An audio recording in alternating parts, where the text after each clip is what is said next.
ربیع الآخر یا ربیع الغوث بھی اسے کہتے ہیں، اور غوث پاک ماشاء اللہ ولیوں کے سردار ہیں۔ عند ذکر صالحین تنزل الرحمہ، نیک لوگوں کے ذکر کے وقت رحمت اترتی ہے۔ جب اللہ کے نیک بندوں کے ذکر کے وقت رحمت نازل ہوتی ہے تو اللہ کے اولیاء کے ذکر کر کے کیسی رحمت نازل ہوگی۔ اور جب ولیوں کے سردار شہنشاہ بغداد شیخ عبد القادر جیلانی رحمۃ اللہ کی پیاری پیاری باتیں ہوں گی تو پھر کیسی جھوم جھوم کر رحمتوں اور انوار و تجلیات کی برسات ہوگی۔ اللہ کے نیک بندوں خصوصاً میرے پیر و مرشد حضور غوث پاک سیدنا شیخ عبد القادر جیلانی کا ذکر خیر ہوتا رہے گا انشاءاللہ۔ غوث پاک رحمۃ اللہ علیہ تحدیث نعمت اور اپنے غلاموں کی نصیحت کے لیے فرماتے ہیں، یعنی اپنے رب کی نعمتیں ظاہر کرتے ہوئے بعض باتیں تحدیث نعمت کے لیے کی جاتی ہیں تو اس پہ بھی بدگمانی ہمیں نہیں کرنی چاہیے کہ فلاں بندہ اپنی تعریف کر رہا ہے، تو وہ بات کرنے کی نیت یہ ہوتی ہے تحدیث نعمت، جس کا مطلب یہ ہے کہ اپنے رب کی نعمتوں کو ظاہر کرنے کے لیے وہ بات سنائی جاتی ہے یا بات کی جاتی ہے یا کوئی اپنا پرسنل واقعہ بتایا جاتا ہے اس نیت سے کہ اللہ نے مجھ پر جو کرم کیا ہے چلو میں اللہ کی نعمت کا چرچا کروں، اس نعمت کو ظاہر کروں جو مجھ پہ کرم ہو۔ آپ فرماتے ہیں الحمدللہ میں 25 سال تک عراق کے ویرانوں میں پھرتا رہا، 40 سال تک عشاء کی نماز کے وضو سے فجر کی نماز ادا کی، 15 سال تک روزانہ بعد نماز عشاء نوافل میں ایک قرآن کریم ختم کرتا رہا۔ شروعات میں اپنے بدن پر رسی باندھ کر اس کا دوسرا سرا دیوار میں گڑی ہوئی کھونٹی سے باندھ دیا کرتا تھا تاکہ اگر نیند کا غلبہ ہو تو اس جھٹکے سے میری آنکھ کھل جائے۔ آپ فرماتے ہیں کہ رات جب میں نے اپنی عبادتوں کا سلسلہ شروع کرنا چاہا تو نفس نے سستی کرتے ہوئے تھوڑی دیر سو جانے اور بعد میں اٹھ کر عبادت بجا لانے کا مشورہ دیا۔ ہمارے ہاں بھی یہی ہوتا ہے کہ تہجد پڑھنے کی پہلی بات نیت ہی نہیں کرتے کہ پڑھنی بھی ہے۔ ہاں اگر کوئی فضائل سن کے بار بار ترغیب دلا کے کوئی نیت کر ہی لیتا ہے کہ ہاں چلو کوشش کرتے ہیں پڑھنے کی، اب جو صبح آنکھ کھلنی ہوتی ہے تو کہتے ہیں چلو تھوڑا سا اور 15 منٹ اور، الارم بجتا بھی ہے تو اسے دبا دیتے ہیں کہ ٹھیک ہے، تھوڑا کرتے کرتے ادھر سے فجر کا ٹائم ہو جاتا ہے، تہجد میں سو جاتی ہے۔ تو اکثر کی تو ایک اکثر تعداد ہے جس کی فجر ہی میں سو جاتی ہے۔ تو یوں کر کے وہ کئی سال لگ جاتے ہیں تہجد کے 2 رکعت کا عادی بنانے کے لیے، عمر گزر جاتی ہے کہ تہجد کے 2 رکعت کا عادی ہم نہیں بن پاتے۔ تو یہ شیطان کا وار ہوتا ہے، اس کا غلبہ ہوتا ہے کہ وہ یہ چاہتا نہیں ہے، کیونکہ یہ وقت ہے مانگنے کا، تہجد کا وقت ہے، اللہ کی رحمت جوش پہ ہوتی ہے، خود اللہ پاک فرماتا ہے مانگو، جو مانگنا مانگو دیا جائے گا، سوال کرو پورا کیا جائے گا۔ مغفرت کے پروانے تقسیم ہوتے ہیں، دنیا سو رہی ہوتی ہے، اور جو اللہ کا کوئی ایک آدھ بندہ پورے علاقے میں، کیونکہ بہت کم ہوتے ہیں، سینکڑوں میں ایک آدھ دکا ہوتے ہیں جو سعادت پاتے ہیں، تو پھر اس کی رحمت جوش میں ہوتا ہے کہ ساری دنیا سو رہی ہے اور میرا یہ بندہ میری بارگاہ میں کھڑا ہے، التجائیں کر رہا ہے، رو رو کے دعا مانگ رہا ہے، میری عبادت کے لیے اس نے نیند کی قربانی دی ہے، بستر چھوڑا ہے، آرام قربان کیا ہے، تو بہت بڑی یہ سعادت کی بات ہے۔ ہمیں کوشش کرنی چاہیے جلدی اٹھنے کی، early to bed early to rise, صحت بھی اچھی ہوگی انشاءاللہ، make healthy wealthy and wise, تو دولت بھی آئے گی، صحت بھی ٹھیک ہو جائے گی، عقل مندی بھی آ جائے گی، لیکن جلدی اٹھنے کی عادت بنا، جلدی سونا اور جلدی اٹھنا، یہ روٹین نہیں ہے ہمارے معاشرے میں، جس وجہ سے سارے معاملات خراب ہیں، پورا کیجولی ڈسٹرب رہتا ہے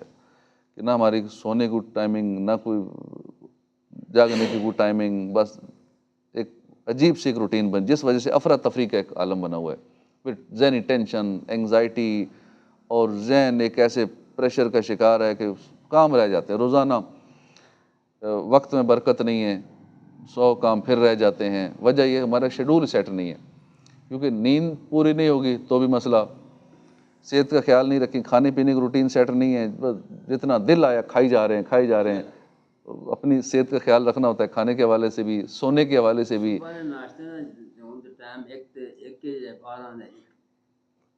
ہاں 11 بجے ناشتہ ہوتا ہے، تو پوری روٹین ڈسٹرب ہے، جس وجہ سے سارا شیڈول ڈسٹرب ہے، اور ہر بندہ افراتفری مچی ہوئی ہے، اور عجیب ذہنی کیفیت ہے، ٹینشن کا شکار ہے، انگزائٹی ہے، ڈپریشن ہے، طرح طرح کے امراض ہیں، پھر ساتھ اور بھی کئی امراض شروع ہو جاتے ہیں، شوگر بھی، تو دیگر معاملات بھی، تو معدہ بھی خراب، ہاضمہ بھی خراب۔ تو جلدی اٹھنے کی عادت بنائیں گے تو تہجد کی سعادت، عبادت کے حوالے سے فائدہ ہوگا۔ تو غوث پاک رحمۃ اللہ علیہ اور جتنے بھی اولیاء کرام ہیں،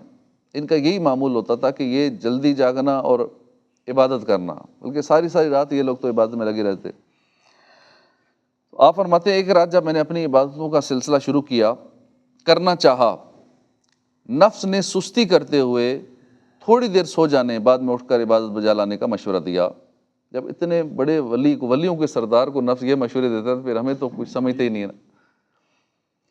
جس جگہ دل میں یہ خیال آیا تھا اسی جگہ اور اسی وقت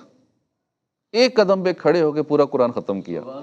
یہ نفس کا یوں علاج کرتے تھے۔ ہمارا نفس کو مشورہ دیتا بھی ہے تو ہم اس کی مان لیتے ہیں، سزا نہیں دیتے۔ اولیاء کرام نفس کو سزا دیتے تھے، اس کا فائدہ یہ ہوتا تھا نفس دوبارہ وہ مشورہ نہیں دیتا تھا۔ اگر میں نے اس کو سستی کا مشورہ دے دیا کہ 2 رکعت نہیں پڑھنی، یہ تو اس کے بدلے میں یہ کام کر دے گا، 50 رکعتیں پڑھ دے گا، تو اس لیے اس کو اٹھا دو، بہتر ہے یہ 2 رکعت تہجد پڑھ لے، کہیں زیادہ نہ عبادت کر لے۔ یوں سزا دینی چاہیے کہ میں تہجد پڑھوں گا، اگر نہ پڑھ سکا تو پورا دن میں کھانا نہیں کھاؤں گا۔ اب نفس دیکھے گا تو اس نے پورا دن بھوکا رکھنا ہے، تو بہتر ہے اٹھ کے پڑھ ہی لے، تو اب وہ ساتھ دے گا اس کام میں۔